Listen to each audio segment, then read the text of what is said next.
Vlog ini gue bikin tanggal 21 Juni pas hari ulang tahun gue. Sebagian orang menyebutnya milad. Milad itu artinya hari lahir. Sama aja sih. Cuman beda bahasa aja. Yang satu bahasa Indonesia, yang satu bahasa Arab gitu. Gue pengen berbagi aja tentang momen yang gue rasakan hari ini sebagai bentuk tahaddus bin nikmah, rasa syukur atas nikmat yang telah Tuhan karuniakan kepada gue, dan gue ingin melanjutkannya untuk kalian semua. Pertama soal ngerayain ulang tahun lah ya. Sebagian besar ulama itu memperbolehkan kita merayakan ulang tahun. Di antaranya Syekh Ali Jum'ah, salah satu ulama besar Al-Azhar Mesir, kemudian Darul Ifta Mesir, lembaga fatwa Mesir gitulah. Dan banyak lagi ulama-ulama lain. Kenapa merayakan ulang tahun diperbolehkan? Tentunya dengan cara-cara yang tidak melanggar syariat Islam ya, sudah pasti itu.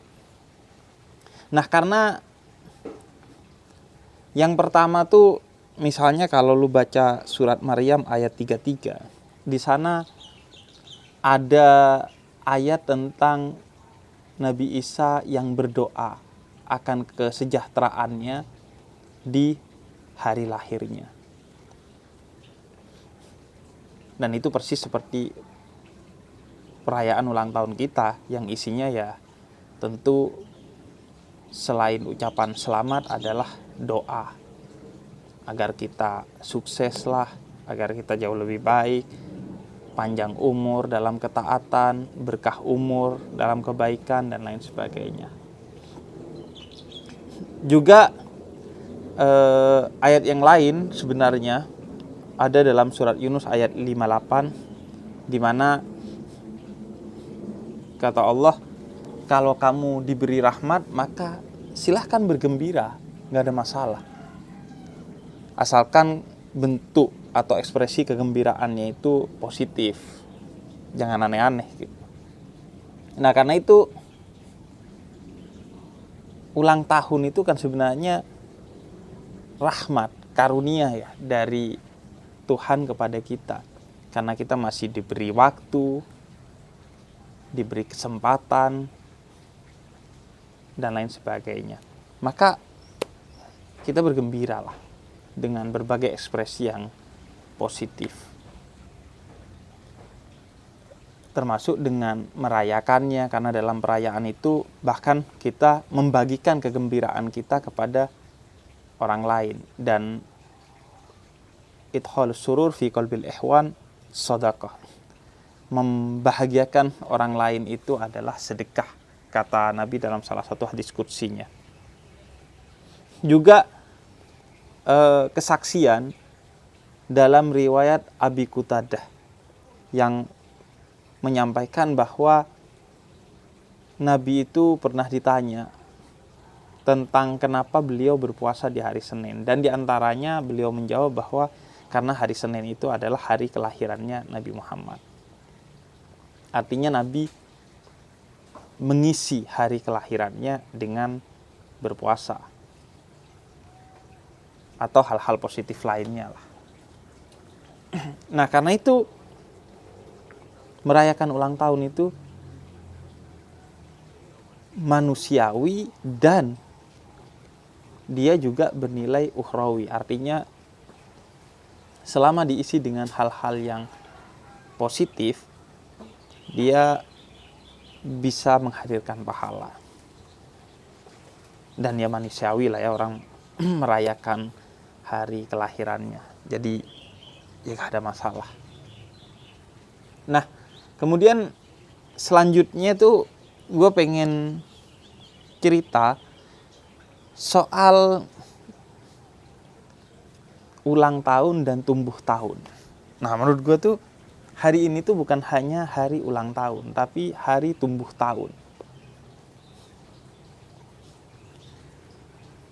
ulang tahun itu benar kalau maknanya saat hari ulang tahun kita muhasabah diri, mengulang perenungan kita atas tahun yang telah lalu selama 1 tahun. Apa yang buruk kita perbaiki, apa yang kurang baik kita perbaiki, apa yang sudah baik kita tingkatkan, dan seterusnya. Jadi dipikirkan apa sih? Karena problem manusia modern itu dia tidak memiliki atau tidak menyediakan waktu yang cukup untuk muhasabah, introspeksi diri. Hidupnya berjalan begitu aja. Biasanya kita sering bilang ya udah jalani aja gitu. Ya udah akhirnya hidupnya tuh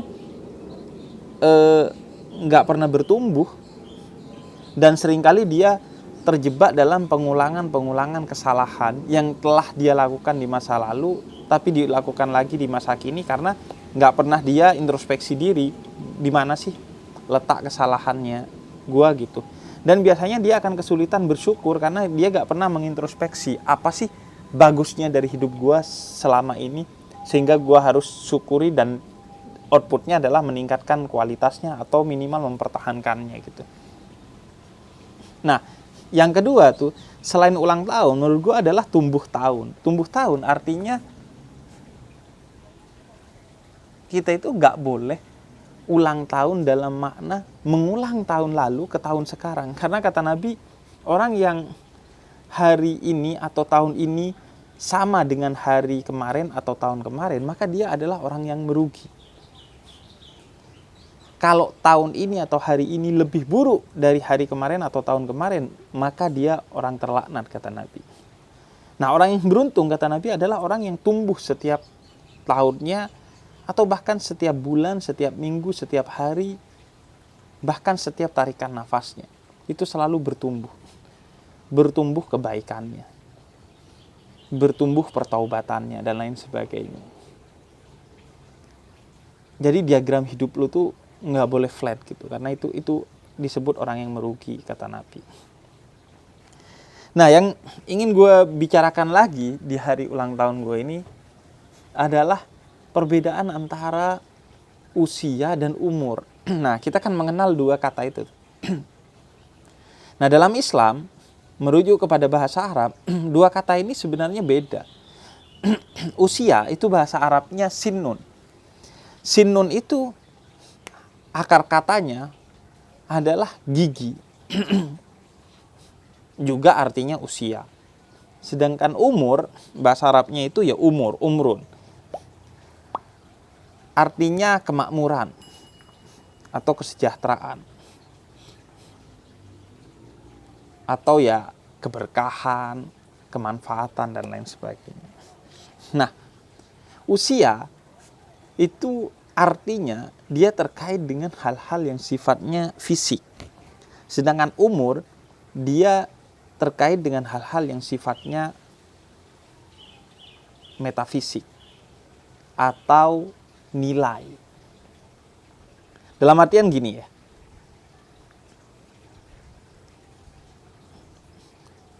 Usia lo itu adalah jumlah tahun sejak lo pertama kali dilahirkan. Misalnya, gue 34 tahun karena gue lahir tahun 1988. Sedangkan umur itu adalah nilai yang telah lo isi selama lo hidup. Karena itu, gue sering tuh ngajak orang untuk berdoa, bukan utamanya panjang umur, tapi berkah umur. Panjang kalau gak berkah, ya rugi juga. Pendek, tapi kalau berkah, kita beruntung. Makanya orang bisa usianya pendek, tapi umurnya panjang. Contohnya ya para wali atau kekasih Allah, para kiai, para habaib, para ustadz, para tokoh masyarakat, para pemimpin bangsa yang bijak, dan lain sebagainya. Mereka itu umurnya lebih tinggi jauh berlipat-lipat kali dari usianya. Misalnya sebagai contoh Kiai Haji Hasyim Asy'ari atau Kiai Haji Ahmad Dahlan, pendiri Nahdlatul Ulama dan pendiri Muhammadiyah. Atau Habib Idrus bin Salim Al-Jufri, pendiri Al-Khairat. Mereka itu usianya puluhan tahun, tapi umurnya bisa ratusan atau bahkan ribuan tahun karena keberkahan umur mereka lantaran kontribusi dan kemanfaatan yang besar yang diberikan minimal melalui pendirian NU, Muhammadiyah, dan Al-Khairat.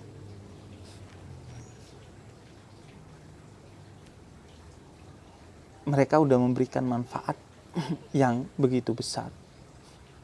Mereka itu setara dengan umur kita berapa ratus tahun atau bahkan ribu tahun untuk kita bisa melahirkan kontribusi sebesar mereka itu. Atau yang lebih dekat dan relevan dengan kita generasi milenial itu adalah almarhum Eril, putra Ridwan Kamil. Dia itu usianya 20-an tahun kan. Tapi umurnya bisa jadi lebih dari itu. Salah satu tolak ukurnya kita bisa lihat dari bagaimana seseorang itu wafat dan bagaimana seseorang itu dikenang. Seorang yang wafat dalam keadaan yang baik atau husnul khotimah atau bahkan syahid dan dikenang sebagai orang yang baik oleh ribuan atau jutaan orang, maka artinya orang itu merasakan kemanfaatannya dan sehingga umurnya itu berarti sangat tinggi. Oleh karena itu, dalam Islam dianjurkan kita menjaga apa yang kemudian disebut sebagai tahsinul mayyit atau bersaksi atas kebaikan mayit. Biasanya itu kalau habis pemakaman ada orang yang mewakili keluarga atau tokoh masyarakat atau tokoh agama yang bertanya, apakah jenazah ini dikenal sebagai orang baik dan dirasakan kebaikannya oleh kalian? Dan biasanya orang yang merasakan kebaikannya akan menjawab iya. Nah, ini tradisi yang merujuk kepada tradisi Nabi Muhammad. Dalam riwayat sahabat Anas bin Malik, pernah seorang jenazah lewat dibawa oleh orang-orang yang mengantarkannya. Kemudian para sahabat bersaksi bahwa dia orang baik. Kemudian Nabi menjawab, wajabat, wajib baginya. Sayyidina Umar Ibn Al-Khattab nanya, wajib apa Nabi?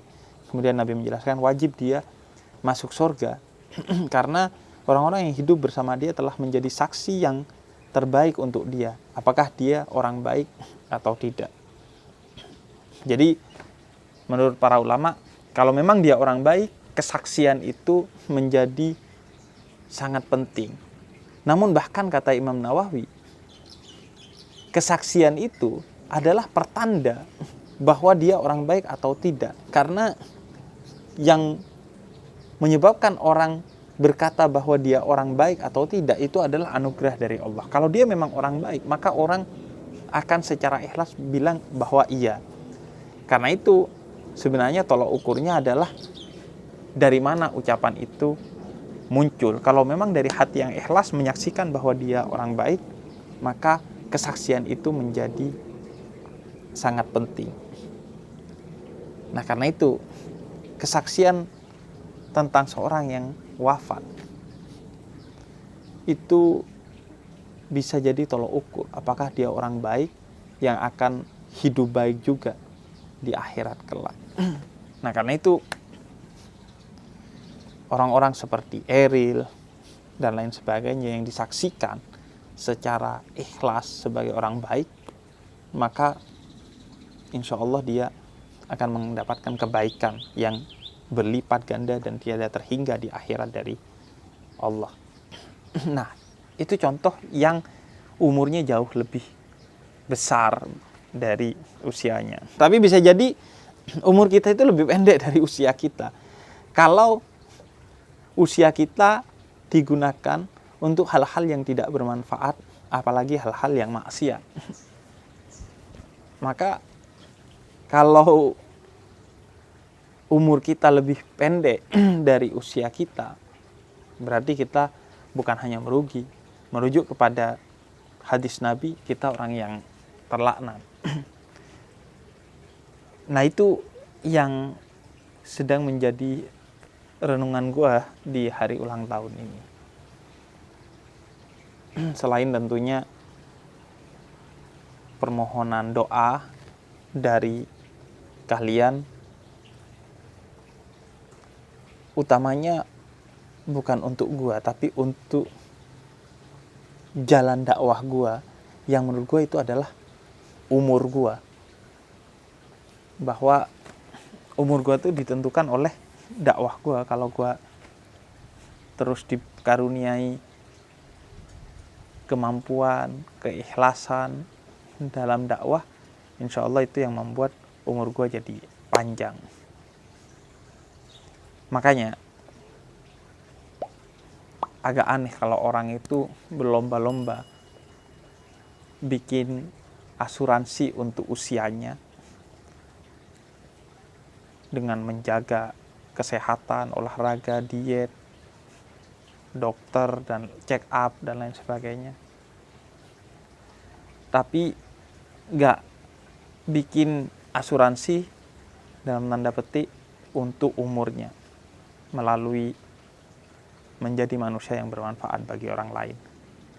Karena khairun nas anfa'uhum linnas, sebaik-baiknya manusia, kata Nabi, adalah yang bermanfaat bagi orang lain.